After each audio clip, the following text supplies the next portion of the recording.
আল্লাহ সমর্থ দিছে, হাত লম্বা করেন, কিছু বরকত নিয়ে আনেন, নাইলে দেখবেন সব বরকত যাইবগা। কোন জায়গায় জানেন?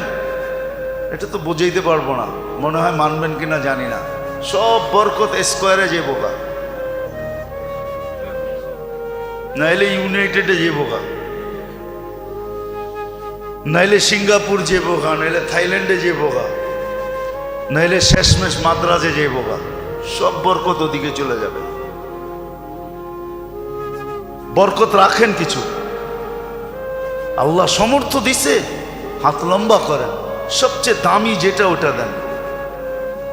খেজুর নিজে খান 1200 টাকা কেজির, ঠিক না? 1200 টাকা কেজির খেজুর নিজে খান, সৎকার হিসাব করতে, ফেতরার হিসাব করতে আসা 100 টাকা দামের খেজুরের হিসাব করেন, ঠিক না? রাগ হয় না, কিন্তু নিজেকে নিজে প্রশ্ন করেন যে আমি কি করলাম। যদি আপনার ভিতরে কিছু থাকে, সব পার্টস নষ্ট হয়ে গেলে ওটা ভিন্ন কথা, আর যদি কিছু পার্টস এখানে থাকে তাহলে একটু নিজেকে প্রশ্ন করেন না যে আমি তো বাসার জন্য প্রতি মাস, সারাটা মাস খেজুর কিনলাম 1200 টাকা দামের, সুক্কারি কিনলাম 3 কেজি 1500-1600 টাকা দিয়া, আর ফেতরা দেওয়ার সময় আইসা হিসাব করতেছেন 120 টাকা খেজুর, কেজির খেজুর। খাইলেন কত দামের, দিতেছেন কত দামের? রাগ হয় না। আল্লাহর ধন আল্লাহ দিচ্ছে, আল্লাহর জন্য লুটায় দেখেন না।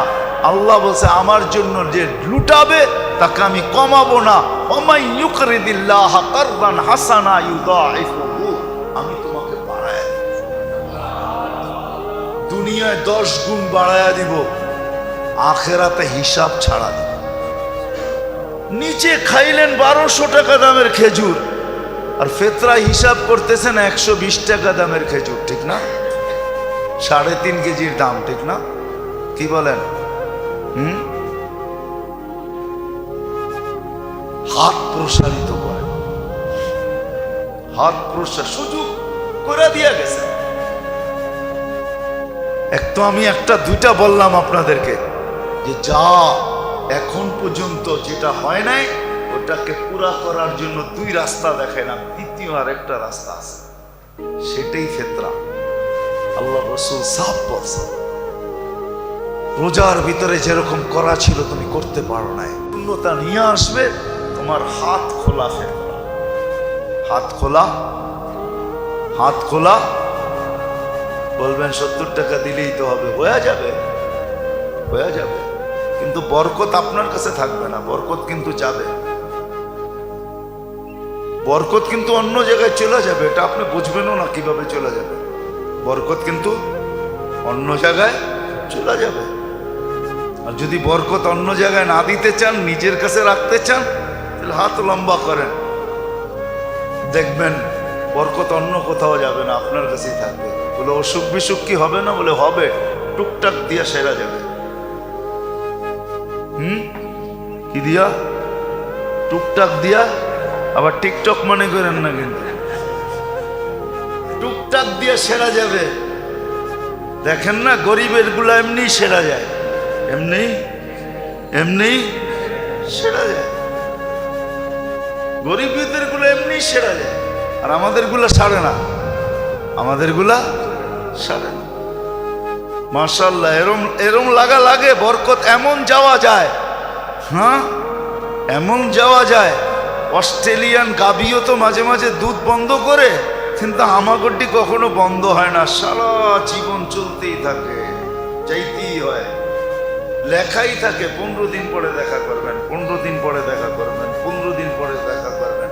আপনি অস্ট্রেলিয়ার ওই সুপার দুধ দাতা যে আপনি 15 দিন পরে দুধ দিতেই থাকবেন, দিতেই থাকবেন, দিতেই থাকবেন, মৌত পর্যন্ত দিতে হবে। রাগ হয়ে গেলেন?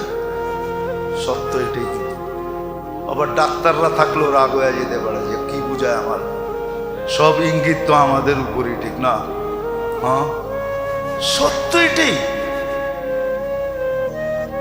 ফেতরার হাত লম্বা করেন, কমসে কম একদিনের জন্য হইলো, একদিনের জন্য হইলো, একদিনের জন্য হইলো ভিক্ষুককে নিজের কাতারে দাঁড় করা, ওর মুখে হাসি ফুটা। আপনি জানেন না, কাহিনী হয়তো শুনছেন কিন্তু আপনার ভিতরে অনুভূতি আসে নাই। ওমর রাদিয়াল্লাহু তাআলা আনহু যে ক্ষুধার্ত বাচ্চাদেরকে দেখা চোখের পানি ছাড়ছিলেন, তারপরে নিজের পিঠে বস্তা উঠায়া নিয়া পাকায়া খাওয়ায়া দূরে বৈশা বৈশা দেখতেছিলেন আর জিজ্ঞাসা করতেছিলেন, চলেন কাজ তো হয়ে গেছে, আপনি কি দেখেন? বলে, কাঁদতে দেখছি, এখন একটু হাসতে দেখতে চাই। এই অনুভূতিটা আপনার ভিতরে নাই, আপনার আমার ভিতরে নাই। মাল আছে, ধন আছে, সম্পদ আছে, কিন্তু এই ভিতরের ফিলিংস, এই অনুভূতিটা নাই যে কাঁদতে দেখা লোকগুলাকে হাসতে দেখতে কত মজা লাগে। এই অনুভূতি আমার সমাজে নাই।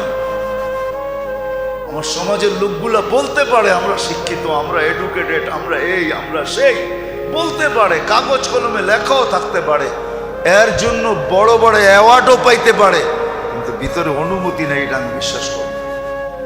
তাহলে কমসে কম একদিনের জন্য হইল গরিবকে ওই কাতারে দাঁড় করায়, যে তুই ওই কাতারে দাঁড়া। এই জন্য আসেন পরিপূরক হিসাবে তিনটা জিনিস। রমজান তো আসলো, চলে যাইতেছে, মাত্র 8 দিন বাকি আছে। যদি চাই যে রমজান আসলো, আমি কতটুকু নিতে পারলাম? আমি তো কিছুই নিতে পারলাম না। কোরআনের সাথে আমার সম্পর্ক হইল না। এটা যদি এখনো পূর্ণ করতে চাই, তাহলে আমাদের হাতে 3 বল এখনো বাকি আছে। একটা হলো কান্না, তওবা, ইস্তেগফার, মনের থেকে, বিলকুল মনের থেকে লজ্জিত হয়ে চোখের পানি ঝরায়, তওবা, ইস্তেগফার। 1 নম্বর, যেই সময়টা হাতে আছে এটাকে পুরো যেইভাবে কাজে লাগানোর লাগায়। আজকে রাতের থেকে লেগে 8টা রাত্র কমসে কম যেন হাত থেকে না ছোটে। দ্বিতীয়, এটা দিনের বেলা যতটুকু 8 দিনের জন্য ছুটি নিয়ে আনে। আর কত দোকানে যাবে, আর কত অফিসে যাবে, আর কত আদালতে যাবে। আছে দুনিয়ার বহুত দেশ আছে, আমি চিনি। রমজানের ছুটি 18 রমজান থেকে হয়। কত? হ্যাঁ, শুধু জরুরি সেবা ছাড়া। আমি চিনি দুনিয়ার অনেক দেশ, যেই দেশে 18 রমজান থেকে ছুটি হয়। কয় রমজান থেকে? হ্যাঁ, ঈদের পরের দিন থেকে খুলে যায় না। এই রোজার ঈদ একদিন, ঈদের দিনই, তারপরের দিন আপনি রোজা রাখতে পারেন, শাওয়ালের রোজা 6 রোজা রাখতে পারেন, কোনো নিষেধ নেই। এই ঈদ একদিন, কোরবানি ঈদে 3 দিন, ঈদের পরের দিন খুলে যায়। কিন্তু 18 রমজান থেকে ছুটি হয়ে যায়, শুধু জরুরি সেবা খোলা থাকে। আমি চিনি অনেক দেশ, আল্লাহ আমাকে নিয়ে গেছে ওই সমস্ত দেশে, আমি চিনি, এখনো আছে 18 রোজা থেকে ছুটি, যেন সবাই শেষ 10 দিন এতে কাপে বসতে পারে। শেষ 10 দিন আল্লাহর সামনে কান্না কাটি কইরা। হ্যাঁ, কি জানি বাংলায় একটা কথা আছে না, চোখে আর নাকে এক কইরা ফেলছে, কি জানি, জানেন না? কান্ডা কেটাকের কানছেও আবার নাক দিয়া বাহিরও হয়েছে, এটা জানি কি বলে বাংলায়, না একটা প্রবাদ বাক্য আছে। হ্যাঁ, নাকে মুখে এক কইরা ফেলছে, নাকে মুখে এক কইরা ফেলছে, যেন শেষ 10 দিন এরকম কান্না নাকে মুখে এক কইরা আল্লাহকে রাজি করা।